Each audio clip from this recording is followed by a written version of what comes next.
வெனிசுலாவில் அந்நாட்டு அதிபர் நிக்கோலஸ் மதுரோவை குறிவைத்து அமெரிக்கா நடத்திய தாக்குதலில் கியூபாவைச் சேர்ந்த 32 பேர் கொல்லப்பட்டுள்ளனர். வெனிசுலாவின் எண்ணெய் துறை மற்றும் அரசு அதிகாரிகள் மீது அமெரிக்கா தொடர்ந்து பொருளாதார தடைகளை விதித்தும் ஜனநாயக ரீதியிலான தேர்தல்கள் நடத்தப்பட வேண்டும் என்று அமெரிக்கா வலியுறுத்தி வந்தது. 2024 வெனிசுலா தேர்தலுக்கு பிறகு ஏற்பட்ட அரசியல் குழப்பங்கள் காரணமாக அமெரிக்கா தனது நிலைப்பாட்டை தீவிரப்படுத்தியது. ஆனால் அது இராணுவ தாக்குதலாக அப்போது மாறவில்லை. ஆனால் தற்போது அமெரிக்காவிற்குள் போதைப் பொருட்களை கடத்துவதாக குற்றம் சாட்டி அமெரிக்க படைகள் கடந்த ஜனவரி 3ஆம் தேதி வெனிசுலா தலைநகர் கரகாஸ் மீது அதிரடியாக தாக்குதல் நடத்தியது.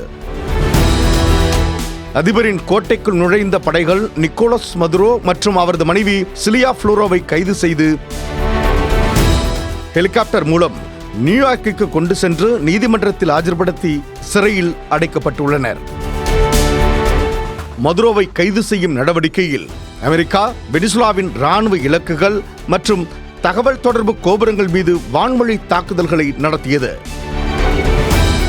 அமெரிக்க படைகள் நடத்திய இந்த தாக்குதலில் வெனிசுலாவைச் சேர்ந்த 40 பேர் உயிரிழந்துள்ள நிலையில் 32 கியூபா நாட்டு வீரர்கள் கொல்லப்பட்டதாக கியூபா தெரிவித்துள்ளது. மதுரோவின் கைதை தொடர்ந்து அந்நாட்டின் துணை அதிபர் டெல்சி ரோட்ரிக்ஸ் இடைக்கால அதிபராக பொறுப்பேற்றுள்ளார். அவர் தற்போது அமெரிக்காவுடன் ஒத்துழைக்க தயார் என ஒரு மென்மையான நிலைப்பாட்டை எடுத்துள்ளதாகவும் இந்த விவகாரம் குறித்து ஐநா பாதுகாப்பு கவுன்சில் இன்று அவசர கூட்டத்தையும் கூட்டியுள்ளது. சீனா மற்றும் கியூபா நாடுகள் அமெரிக்காவின் இந்த நடவடிக்கையை சர்வதேச சட்ட மீறல் என கண்டித்துள்ளன. வெனிசுலாவின் பரந்த எண்ணெய் வளங்களை அமெரிக்கா தனது கட்டுப்பாட்டில் கொண்டு வந்து அந்நாட்டின் எண்ணெய் துறையை மீண்டும் கட்டமைக்க திட்டமிட்டுள்ளதாக அதிபர் ட்ரம்ப் அறிவித்துள்ளார். மதுரோ வெனிசுலா அதிபராக பதவியேற்றது முதல் அவருக்கு கியூபா பாதுகாப்பு அளித்து வந்தது குறிப்பிடத்தக்கது.